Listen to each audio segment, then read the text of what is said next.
everyone, welcome back to the channel. In this tutorial, I will show you how to get the new emotes, of the Rainbow First in Heartopia. So right now, Heartopia has a new event that called Rainbow First, and then in here you can get a new special emotes like this. And to get this emote, it's very easy. You just need any flavor of rainbow sugar that you have. So make sure you already have the rainbow sugar. You must cook the rainbow sugar first, like this, and then after that,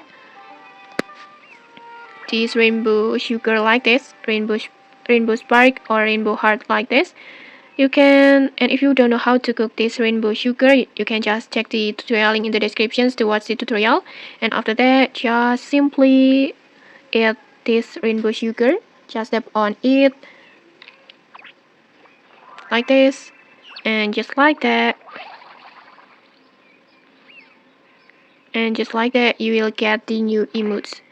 Just tap on the new emotes like this. You will get these emotes, the cute emotes like this. You can just use it by tap on the emotes icon, and then it will add it to your emotes collections like this. You can see it, it's so cute. And okay, that's it. If you found this helpful, don't forget to like, comment, and subscribe for more tutorials. Thanks for watching, and see you.